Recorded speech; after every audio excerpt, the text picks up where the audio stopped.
በስመ አብ ወወልድ ወመንፈስ ቅዱስ አሐዱ አምላክ አሜን።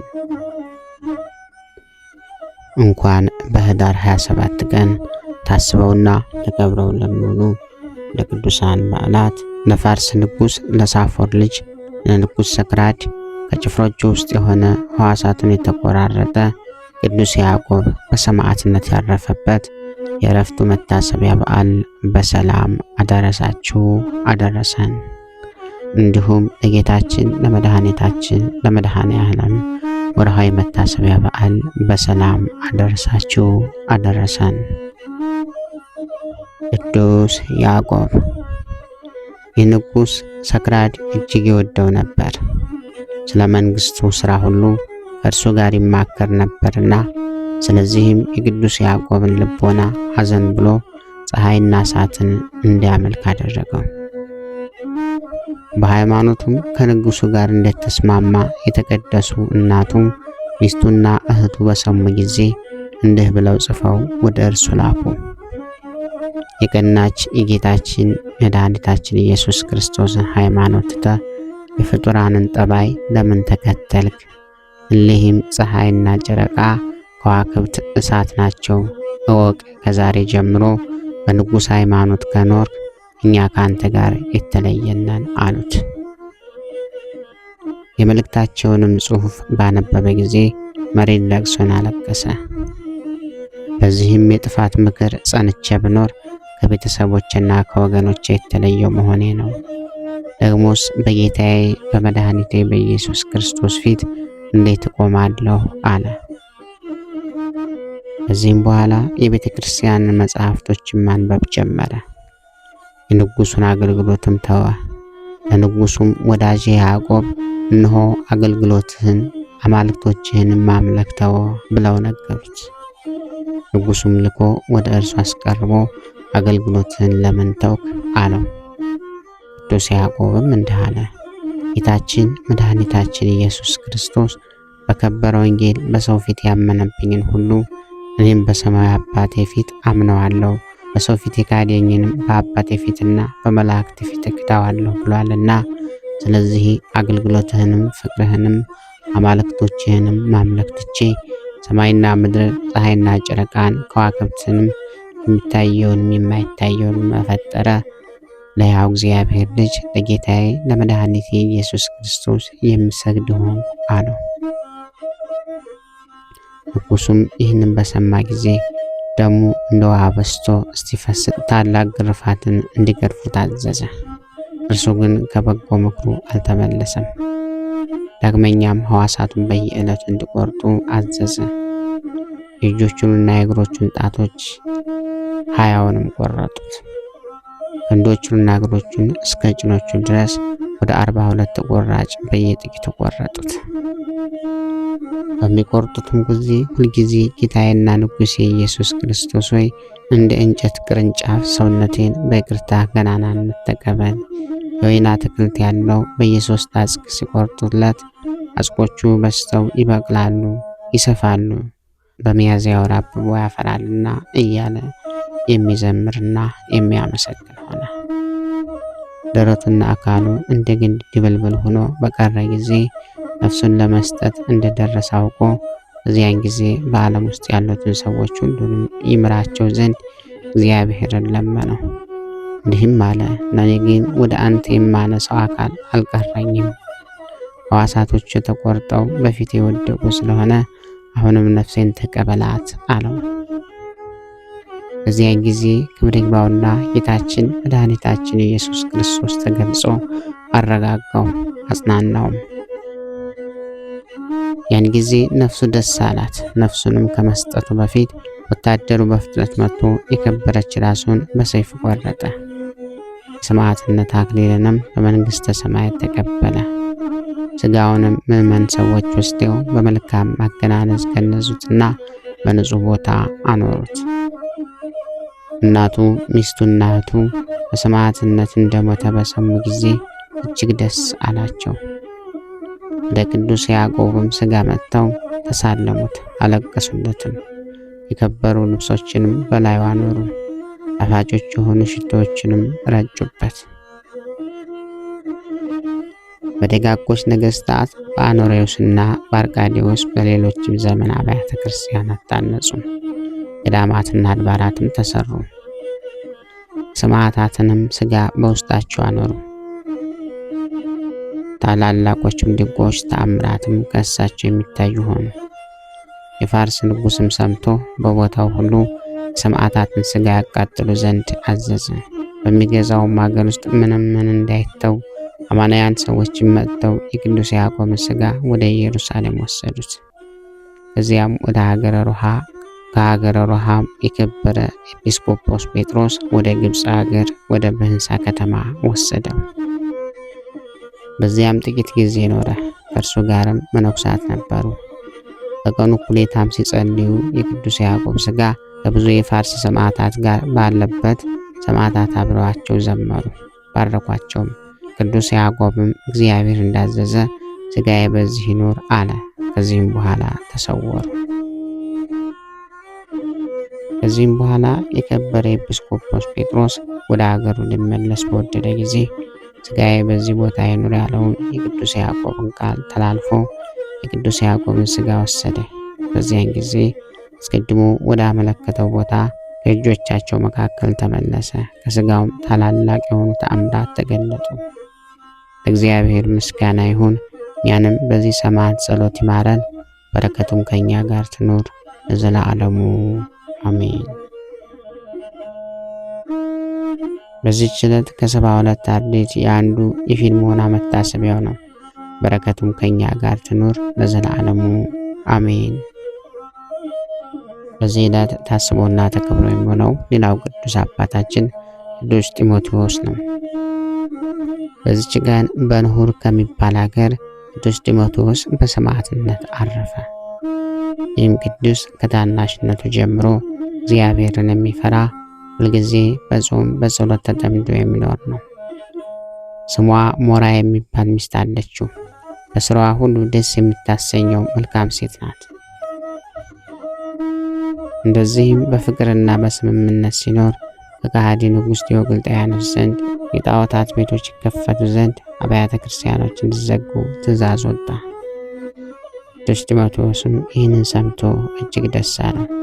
እርሱ ስለ ክርስቶስ ፍቅር ደሙን ያፈስ ዘንድ ይህንን ዘመን ይጠብቀው ነበርና በሚስቱ ሊሰራ ያሰበውን ነገራት። እሷም የእግዚአብሔር ፍቃድ ይሁን አለች። ከዚህም በኋላ መንገዱን ያቀናለት ዘንድ ወደ እግዚአብሔር ጸለየ። ጌታችንም በዛች ሌሊት በሕልሙ ተገልጾለት ወዳጄ ጢሞቴዎስ ሆይ ሰላም ላንተ ይሁን፣ እነሆ ከጻድቃኖች ቁጥር ውስጥ ቆጥሬሃለሁ። አሁንም ተነሳ፣ ሚስትህንም ይዘህ ወደ ብህንሳ ከተማ ሄዳችሁ ጣዖታትን በሚያመልኩ ሁሉ ሕዝብ ፊት በስሜ ታመኑ አለው። በነቃ ጊዜም ለሚስቱ ነገራት። እርሷም ይህንን የሚመስል ልማድ ነገረችው። ከዚህም በኋላ ተነስተው በአንድነት ሄዱ። ወደ መኮንኑ ወደ ቁልቁልያኖስ ደረሱ። መሰንቆና እንዚራ እያስመታ በጣዖታቱ በዓልን ሲያከብር አገኙት። ያን ጊዜም ወታደሮቹ ይዘው በመኮንኑ ፊት አቆሙት። ሚስቱም ተከተለችው። መኮንኑም ለጣዖት መስገድን እያግባባ በርኅራኄ ቃል ተናገረው። ቅዱሱ ግን እርሱንና የረከሰች ሃይማኖትን ሰደበ። ስለዚህም መኮንኑ ተቆጥቶ ከሚስቱ ጋር ወደ ወህኒ ቤት እንዲያስገቡት አዘዘ። ከጥቂት ቀኖች በኋላም ከሚስቱ ጋር አውጥተው ደማቸው እንደ ውሃ እስኪፈስ በአለንጋዎች እንዲገርፏቸው አዘዘ። ያለ ርኅራኄ ገረፏቸው። ሚስቱ በዚህ ስቃይ ምስክርነቷን ፈጸመች። ዳግመኛም ለጣዖታት መስገድን እሺ ይለው ዘንድ ቅዱስ ጢሞቴዎስ ማባበል ጀመረ። እምቢ ባለውም ጊዜ የነዳጅ ድፍድፍ ስጋውን ቀብተው እሳት ማንደጃ ውስጥ እንዲጨምሩ ታዘዘ። በጨመሩትም ጊዜ እግዚአብሔር መልአክ ቅዱስ ገብርኤል ወርዶ ከዚህ ቃጠሎ አዳነው። ከዚህም በኋላ ሁለተኛ ወደ ወህኒ ቤት መለሱት። ታምራትንም የሚያደርግ ሆነ። በአንዲት ዕለት በዚያ ሲጸልይ ክብር ይግባውና ጌታችን መድኃኒታችን ኢየሱስ ክርስቶስ ወደ እርሱ መጥቶ ቃል ኪዳንን ገባለት፣ ሰላምታንም ሰጠው። በማግስቱም ከእስር ቤት አውጥተው ወደ መንሁር ከተማ ወስደው ቅድስት ራሱን ቆረጡ። ያን ጊዜም ንጹሕ ውስጥ ሆነ፣ አየርም መላእክትን ተመላች። አማንያን ሰዎችን መጥተው ሥጋውን ወስደው በመልካም ማገናነግ ገንዘው ቀበሩት። የመከራውም ዘመን ባለፈ ጊዜ ቤተ ክርስቲያን ሰሩለት። ሰኔ 27 ቀንም አከበሯት። ሥጋውንም በውስጡ አኖሩ። ለእግዚአብሔር ምስጋና ይሁን፣ ለእግዚአብሔር ምስጋና ይሁን። እኛንም በቅዱሳኑ ጸሎት ይማረን፣ በረከቱም ከእኛ ጋር ትኖር ለዘላለሙ አሜን። በዚች ቀን የገበርማው የአባ ተክለ ሐዋርያት፣ የአባ ገብረ ዮሐንስ፣ የደብረ ቁንጽል የአባ ሊቃኖስ መታሰቢያቸው መድኃኒታችንም የስቅለቱ መታሰቢያ ነው። በረከታቸውም ከእኛ ጋር ትኖር ለዘላለሙ አሜን። አቡነ ተክለ ሐዋርያት በዚች ቀን ታስቦና ተከብሮ የሚውለው ሌላው ቅዱስ አባታችን አቡነ ተክለ ሐዋርያት ነው። አባታቸው የእንአርት አገር ገዥ የነበሩት እንድርያስ ሲሆኑ እናታቸው ደግሞ እሌኒ ይባላሉ። ትውልድ ሀገራቸው ሸዋ ሲሆን በዚሁ የምትገኘውን ታላቋን የደብረ ጽሙናን ገዳም የመሰረቱት ሲሆን በአፄ ዘርዓ ያዕቆብ ዘመን የነበሩ ታላቅ አባት ናቸው። ገና በእናታቸው ማኅፀን ሳሉ አጋንንትን እያቃጠሉ ያጠፏቸው ነበር። የቤተ ክርስቲያንን ትምህርት ተምረው ከጨረሱ በኋላ ገና በድቁና እያገለግሉ ሳለ 40 ቀን በማክፈል ይጾሙና ይጸልዩ ነበር። አባታችን የመነኮሱትና ብዙ ተጋድሏቸውን ፈጽመው ወደ ሰማይ ተነጥቀው ሥላሴን እስከ ማየት የደረሱት በደብረ ሊባኖስ ነው። ያመነኮሷቸውም ሁሉም በስውር ያለውን የሚያውቁት አቡነ ዮሐንስ ከማ ናቸው። አባታችን ማታ ማታ ከባህር ውስጥ ገብተው ሲጸልዩ እያደሩ በቀን 30 ፍሬ አተር ብቻ እየተመገቡ ጾሙ ነበር። ስውራን የሆኑ ቅዱሳን አባታችንም እየተገለጡላቸው ምስጢራትን ይነግሯቸዋል። ከስግደታቸውን ብዛት የተነሳ የአባታችን 2 የእጆቻቸው አጥንቶች ተሰበሩ። ከቁመታቸውን ብዛት የተነሳ እግሮቻቸው አበጡ። 8 ስለትም ጦሮችን ያሉበት የብረት ሰንሰለት በወገባቸው ታጥቀው ሁለቱም በፊት በኋላ በቀኝ በግራ አድርገው ታጠቁ። እነዚህም ጦሮች ከልደት ከጥምቀትና ከትንሣኤ በዓል በቀር በወገባቸው ላይ አወጧቸውም ነበር። በሕይወት ዘመናቸው ሁሉ ሲቀመጡ ሲነሱና ሲሰግዱ ጦሮቹ ሰውነታቸውን ሲወጓቸው በዚያን ጊዜ የጌታችንን በጦር መወጋቱንና መከራውን ያስባሉ። በታመሙ ጊዜ ኃጢአተኛ ሰውነቴ ሆይ ስለ አንቺ የተቀበለውን የክርስቶስን መከራ አስቢ እያሉ ሰውነታቸውን ይጎስማሉ። ከመላእክት ቅዱስ ሚካኤል ነጥቆ ወስዶ ከገነት ዕፅ አምጥቶ አባታችንን ካሸተታቸው በኋላ ግን ረሃብና ጥም የሚባል ነገር ጠፍቶላቸዋልና ምድራዊን ነገር ለመቅመስ የሚጸየፉ ሆኑ። ጻድቁ ቅስና እንዲሾሙ የገዳሙ አበምኔት ግድ ቢሏቸው አባታችን ግን እምቢ ስላሉ ጳጳሱ መልእክት አድርስልኝ ብለው በዘዴ ልከዋቸው ጳጳሱ በመንፈስ ተረድተው ቅስና ሾሟቸዋል። ጻድቁ በአቡነ አትናቴዎስ መቃብር ላይ ሄደው አጥብቀው ይጸልዩ በነበረበት ወቅት ብርሃን ይወርድላቸው እንደነበረ እግዚእ ክብራ የተባለች አንድ ትልቅ ጻድቅ ሴት ትመለከት ነበር። አባታችን ሁል ጊዜ 3 ነገሮችን ይፈልጋሉ። እነርሱም ከሐሜት ስለመራቅ፣ ክፉ ነገርን ከማየት ስለመራቅና ከንቱ ነገርን ከመስማት ስለመራቅ እያሉ ይናገሩ ነበር። አቡነ ተክለ ሃይማኖት የታላቁን አባት የአቡነ አትናቴዎስን መቃብር ለማየት በሄዱ ጊዜ ቆመው ሲጸልዩ ከእግራቸው በታች ጸበል ፈልቆ በጽዋ ሲፈስ አገኙት። ውሃውንም ወስደው ቦታውን ላሳየቻቸው እግዚእ ክብራ ሰጧት። እርሷ መካ እንደነበረች ገረዷ ሰጠቻት እና ገረዷን በጻድቅ ጸሎት የፈለቀው ውሃ ጠጥታ ልጅ ወለደች። የአባታችን ያፈለቁት ጸበል ዛሬም ድረስ ሲፈስና ሕሙማንን ሲፈውስ ይገኛል። ባህር ውስጥ በሚገኝ ዋሻ ውስጥም ገብተው ብዙ ዘመን በጸሎት ኖረዋል። ሰዎች አባታችንን የእግራቸውን እጣቢ ሕመምተኞች ላይ በረጩ ጊዜ በላያቸው ላይ ያደረባቸው እርኩስ መንፈስ እየጮኸ ይወጣል። ቅዱሳን መላእክት ዘወትር እየመጡ አባታችንን ይጎበኟቸዋል። እመቤታችን ሰማዕቱ ቅዱስ ጊዮርጊስን አስከትላ እየመጣች ትጎበኛቸዋለች። ብዙ ተጋድሎ ባደረጉበት ዋሻ ውስጥም ሳሉ መድኃኔዓለም ክርስቶስ ተገልጦላቸው በቦታው ላይ ታላቅ ቃል ኪዳን ሰጥቷቸዋል። መላእክትም ወደ ሰማይ አሳርገዋቸው በስሉስ ቅዱስ መንበር ፊት አቁመዋቸው ታላቅ ምስጢርን አይተዋል። አቡነ ተክለ ሐዋርያት ለመድኃኔዓለም ሥጋና ደም ትልቅ ክብር ያላቸው አባት ናቸው። አንድ በከባድ በሽታ ይሰቃይ የነበረ ሰው ነፍሴ ከሥጋዬ ሳትለይ ፈጥናችሁ ወደ ቤተ ክርስቲያን ውሰዱኝ፣ ጌታችንን ሥጋና ደም ልቀበል ብሎ ቤተሰቦቹን ለመነ። ቤተሰቦቹም ወደ ቤተ ክርስቲያን ወሰዱት። ሥጋ ወደሙን ከተቀበለ በኋላ በሆዱ ውስጥ ዥንጉርጉር ደምና ሐሞት ከመግል ጋር ወጣ። በዚህም ጊዜ ካህናቱ ስለ ሥጋ ወደሙ ክብር ብለው በቃ ተቀበሉት። ሽታው ግን ቤተ ክርስቲያን አናወጸው። መድኃኔዓለም ክርስቶስ ስለኛ ብሎ በዕለተ ዓርብ መራራ ሐሞትና ከርቤ መጠጣትን አስበው ከሰውየው ሆድ ውስጥ የወጣውን ደም የተቀላቀለበትን መግልና ሐሞት ስለ ሥጋ ወደሙ ክብር ብለው በቤተ ክርስቲያን በተሰበሰቡበት ሰዎች ፊት አንስተው ጠጡት። ይህም የሆነበት ዕለት እሁድ ነበርና አባታችን እዛው ቤተ ክርስቲያን ዋሉ። መድኃኔዓለም ክርስቶስም አባታችን ወዳሉበት መጥቶ ወዳጄ ተክለ ሐዋርያት ሆይ ሰላምታ ይገባሃል አሉ። በሰው ሁሉ ፊት እንዳከበርከኝ እኔም በምድራውያንና በሰማያዊ መላእክት ሁሉ ፊት አከብረሃለሁ ካላቸው በኋላ ሌላም ብዙ ቃል ኪዳን ገባላቸው።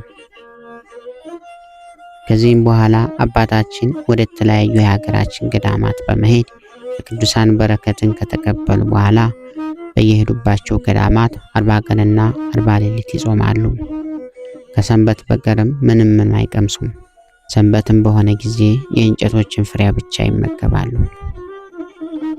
አባታችን ከዋልድባ ገዳም መጥተው ወደ ደባብ ገዳም በመሄድ በዚያ 40 ቀን ከጾሙ በኋላ ጌታችን ተገለጠላቸውና ተነስተ ወደ ያልተጠመቁ አሕዛብ አገር ሂድ፣ በአንተ እጅ የሚጠመቁና የሚድኑ ብዙ አሕዛብ አሉና በስሜ አስተምር አላቸው። አባታችንም ተነስተው ሀገረ ጽልመት ወደሚባል ወደ ያልተጠመቁ አሕዛብ አገር ሄደው የሀገሪቱን ንጉሥና ሕዝቡንም በጠቅላላ አስተምረው በተአምራቶቻቸው አሳምነው አጥምቀዋቸዋል። በዚያም ሀገር ለአሕዛብ እየጠነቆለ የሚኖር አንድ መስሪ ነበርና አባታችንን አግኝተውት አስተምረው በላዩ ያለውን እርኩስ መንፈስ አውጥተውለት አጥምቀውታል። አባታችን የእግዚአብሔር ወዳጅ የሊቀ ነቢያትን መቃብር ያሳያቸው ዘንድ ጌታችንን በለመኑት ጊዜ ጌታችን በሌሊት ተገልጦላቸው ወስዶ የሙሴን መቃብር አሳይቷቸዋል። በጌታችን የጥምቀት በዓል ቀን አባታችን ተክለ ሐዋርያት ጸሎት በማድረግ ሰዎችን ሲያጠምቁ መንፈስ ቅዱስ በርግብ አምሳል ወርዶ በራሳቸው ላይ ይታይ ነበር። በቆሙበትም ቦታ የብርሃን ምሰሶም እስከ ሰማይ ድረስ ደርሶ ተተክሎ ይታያል። አባታችን ቅዱሳት ገዳማትን ለመሳለም ከአንዱ ቦታ ወደ አንዱ ቦታ የሚዘዋወሩበት በብርሃን ሰረገላ ነበር። በደመናም ተጭኖ ሲሄዱ ያዩአቸው ቅዱሳን አሉ። የመለኮትን ቃል ወንጌልን ሲጸልዩ ቅዱሳን መላእክት መጥተው በክንፋቸው ይጋርዷቸው ነበር። የአቡ ቀለምሲስንም ራእይ በጸለዩ ጊዜ ራሱ ዮሐንስ ወንጌላዊ መጥቶ አጠገባቸው ይቆም ነበር። አባታችን የረፍታቸው ጊዜ በደረሰ ሰዓት የብርሃን እናቱ እመቤታችን ሚካኤልና ገብርኤልን ሰማዕቱን ቅዱስ ጊዮርጊስን አስከትላ መጣ። የጳውሎስ አበባ የጴጥሮስ ፍሬ የልጄ ተክለ ወዳጄ ተክለ ሐዋርያት ሆይ ሰላምታ ይገባሃል አለቻቸው። ዳግመኛም እነሆ የተመኘውን ታገኛለህና ጊዜው ቀርቧልና ጽና፣ በርታ፣ እኔንና ልጄን የለመንከን ነገር አስብ ብላቸው ተሰወረች። አባታችን በተደጋጋሚ እመቤታችንና ጌታችንን ስለ ስሙ ብለው ሰማዕት የሆኑ ዘንድ ይለምኑ ስለነበር ነው እመቤታችን ይህንን የነገረቻቸው። ከዚህም በኋላ የንጉሱ የአፄ ዘርዓ ያዕቆብ ባለቤት አባታችንን ስለ ክርስቶስ ብለ መጥተው አስተምሩን ምከሩን ብላ ለመነቻቸውና አባታችን ሄደው መከሯት። ልጃቸውንም ገላውዴዎስን አስተምረው ባረኩት። ለንጉሱ አፄ ዘርዓ ያዕቆብም ብዙ ምስጢር ነገሩት።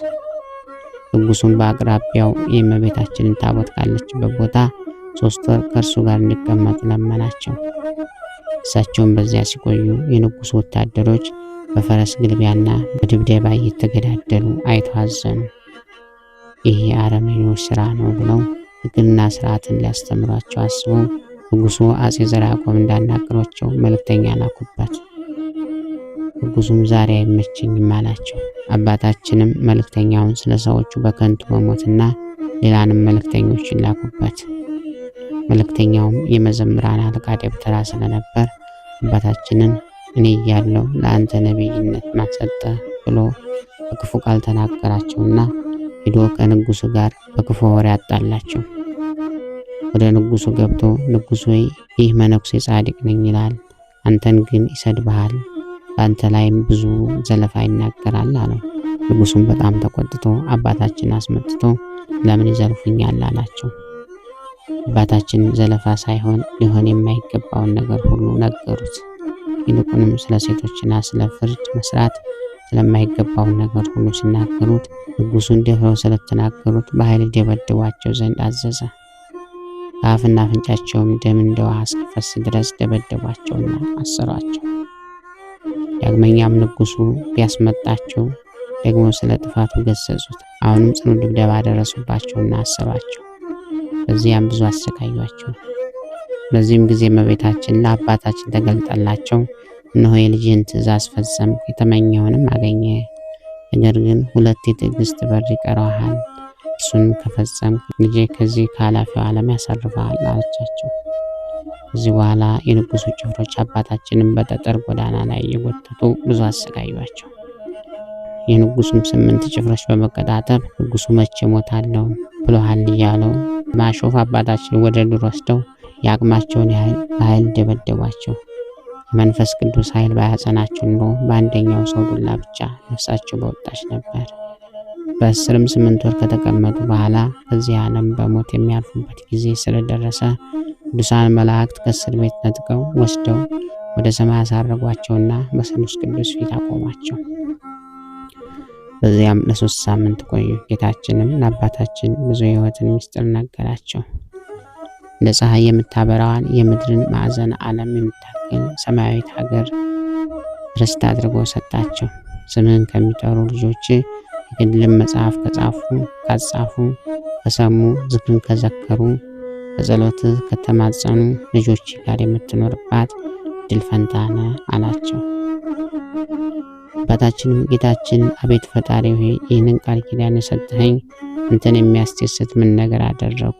በቸርነት ነው እንጂ አሉት። ጌታችንም እድል ፈንታ ጽዋ ተርታ እውነተኛ የኔ ምስክር ከሚሆን ጊዮርጊስና ወዳጄ ከሚሆን ከዮሐንስ ጋር ይሁን አላቸው። ዳግመኛም ጌታችን 7 አክሊላትን አቀዳጃቸውና አንዱ ስለ ድንግልና ነው፣ አንዱ ሃይማኖትህን ለማስተማር ከአንዱ ሀገር ወደ ሌላው ሀገር ስለመሄድህ ነው፣ አንዱ ቅዱሳንን ስለመጎብኘት እየተዘዋወር ከቅዱሳን ጋር ስለተነጋገርክበት ነው፣ አንዱ ስለ የዋህነትህ ኃላፊ ዓለምን ስለመናቅ ነው፣ አንዱ ስለተወደደ ክህነት ነው፣ አንዱ ታግሰ ስለመጋደል ነው፣ አንዱም ደምህን ስለማፍሰስ ነው አላቸው። ጌታችንም ይህን ቃል ኪዳንና ክብር ከሰጣቸው በኋላ በዚህ የሚጠፋው ዓለም አሳርፋለሁ አላቸው። ከዚህም በኋላ ከተነጠቁበት ከ3 ሳምንት በኋላ ተመልሰው በእስር ቤቱ ሆነው ያዩትን ሁሉ ለአንድ ወዳጃቸው ለሆነ ቄስ ተክለ ኢየሱስ ነገሩት። ዳግመኛም አባታችን በእስር ቤት ሳሉ በመላእክት ተነጥቀው ወደ ሰማይ ከተወሰዱና የጌታችን ቃል ኪዳን ከተቀበሉ በኋላ የብርሃን እናቱ ክብርት እመቤታችን እንዳነጋገረቻቸው ተናገሩ። እመቤታችን ማርያም ዘርዓ ያዕቆብን ይቅር በልልኝ፣ ኃጢአቱንም ተውልኝ፣ በልጄ ፊት ቀርበ ግፌን ተመልከተኝ አትበል፣ እርሱ ዘወትር ስሜን ይጠራልና ስለ ድንግልናዬም የሚያስተምር ነው እና አለኝ። እኔም የመብርሃን ራእይ አደነቅኩና እመቤቴ አንቺ ያዘዝሽኝ ወድጄ ነውን የምመራው? እኔ ኃጢአተኛ ለምን ይቅር አልልም? ይቅር እላለሁ እንጂ፣ ነገር ግን ያንቺን ጸሎት ሁላችንም ይማረን አሏት። አቡነ ተክለ ሐዋርያት በመጨረሻ ዘመናቸው በንጉሥ አደባባይ ኅዳር 27 ቀን ሲያርፉ ቅዱሳን መላእክት መጥተው ገንዘው ቀብረዋቸዋል። በመካነ መቃብራቸውም ላይ ብርሃን ተተክሎ ታይቷል። ንጉሡ ዘርዓ ያዕቆብ በመካነ መቃብራቸው ላይ ብርሃን መውረዱና ብዙ ተአምራት ማድረጉን በሰማ ጊዜ እጅግ አደነቀ። ብዙ ምልክትንም አገኘ። አባታችን ሰማዕትነትን ይቀበሉ ዘንድ ተመኝተው ራሳቸውን ለምነዋልና መደብደብ መሰቃየታቸው በእግዚአብሔር ፍቃድ ነው። ንጉሡም መነኮሳት ልጆቻቸውን ጠርቶ የአባታችንን ሥጋ በክብር እንዲያፈልሱ ነገራቸው። ርስት ጉልት የሚሆን መሬት ሰጣቸው። ነገር ግን አጽማቸው ከመፍለሱ በፊት ንጉሥ በሞት ስላረፈ ልጁ በእደ ማርያም በአባቱ ትእዛዝ መሰረት የአባታችንን አጽም ከ13 ዓመት በኋላ ወደ ደብረ ጽሞና በክብር አፍልሶታል። ታቦታቸው ደብረ ሊባኖስ አውራጃ አጋት መድኃኔዓለም ይገኛል። የአቡነ ተክለ ሐዋርያት ረድኤት በረከታቸው ይደርብን፣ በጸሎታቸውም ይማረን። በዚች ቀን ዘርቦን በምትባል ሀገር የደብረ ጎይ የሰማዕት ቀለሜንጦስ መታሰቢያ ነው። በረከቱም ከኛ ጋር ትኖር ለዘላለሙ አሜን። በኅዳር 27 ቀን የሚከበሩ ዓመታዊ የቅዱሳን በዓላት፦ ቅዱስ ያዕቆብ ዘግሙድ፣ አቡነ ተክለ ሐዋርያት ጻድቅ፣ ቅዱስ ፊልሞና ሐዋርያት፣ ቅዱስ ቀለሜንጦስ ሰማዕት፣ ቅዱስ ጢሞቴዎስ ሰማዕት፣ አባ ገብረ ዮሐንስ ጻድቅ ናቸው። ወርኃዊ በዓላት ደግሞ ጌታችን መድኃኒታችን ኢየሱስ ክርስቶስ፣ አቡነ መብዓ ጽዮን ጻድቅ፣ ቅዱስ መቃርስ የመነኮሳት ሁሉ አለቃ፣ ቅዱስ ገላውዴዎስ ሰማዕት ንጉሠ ኢትዮጵያ፣ ቅዱስ ቢፋሞን ጻድቅ ሰማዕት፣ ማር ቅዱስ ቪክቶር ሰማዕት ናቸው። ስለዚህ ወዳጆቼ ሆይ ጣዖትን ከማምለክ ሽሹ። ልባሞች እንደመሆናቸው እላለሁ። በምለው ነገር እናንተ ፍረዱ። የምንባረከው የበረከት ጽዋ ከክርስቶስ ደም ጋር ኅብረት ያለው አይደለምን? የምንቆርሰውስ እንጀራ ከክርስቶስ ሥጋ ጋር ኅብረት ያለው አይደለምን? አንድ እንጀራ ስለሆነ እኛ ብዙዎች ስለሆን አንድ ሥጋ ነን። ሁላችንም ያንዳንዱን እንጀራ እንካፈላለንና። አንደኛ ቆሮንቶስ ምዕራፍ 10 ከቁጥር 10 እስከ 18። ጌታ ሆይ ከብልጽግናቸው ብዛት የተነሳ ብዙ መባን ካገቡት ይልቅ የድሃይቱን አነስተኛ መባ እንደተቀበልክ ሁልጊዜ የሚያገለግሉን አእላፍ መላእክት እያሳሰብኩ በችግሬ ጊዜ የማቀርብልህን ምስጋና ተቀበል። እናንተም ቅዱሳን ነቢያት፣ የወንጌል ሰባኪያን ሐዋርያት፣ ሰማዕታትና ጻድቃን፣ ትጉሃን መላእክት፣ ፍጹማን ደናግል እንዲሁም ደጋጎች መነኮሳት ወይ ልጅ አዋቂ ሳይለይ የምንሰበሰብበትን የጉባኤ ቦታ ባርኮ ይህንን መጽሐፍት ወረቀት አዘጋጅቶ ብራና ዳምጦ የጻፈውና ያጻፈውን ከግዕዝ ወደ አማርኛ የተረጎመውን ቃለ ንባቡን በእርጋታ መንፈስና በተመስጦ ሕሊና ያዳመጠ በደለኛን ሁሉ የምታስምር የጌታ እናቱ በማርያም ጸሎት ኢየሱስ ክርስቶስ ሆይ በአንድነት ይማረን። ኢየሱስ ክርስቶስ ሆይ በአንድነት ይማረን። ኢየሱስ ክርስቶስ ሆይ በአንድነት ይማረን። ልብህን በእርጋታ ኑረው። የሁሉም መጨረሻና የሁሉም አገልጋይ ለመሆን በጣም ትጋ። ለከንቱ ንግግር ስገምተኛና ሰነፉን፣ ነገር ግን የቅዱሳት መጽሐፍትን ቃል በማወቅ በመስማት ድህነትን የሚሰጡ ናቸውና ብልህ ሁን። ታላቁ ባስልዮስ ዘቂሳርያ። ክብር ምስጋና ይሁን አንድ አምላክ ለሚሆን ለአብ ለወልድ ለመንፈስ ቅዱስ ስም እስከ ዘለዓለሙ አሜን። ወስብሐት ለእግዚአብሔር ወለወላዲቱ ድንግል ወለመስቀሉ ክቡር። ይቆየን።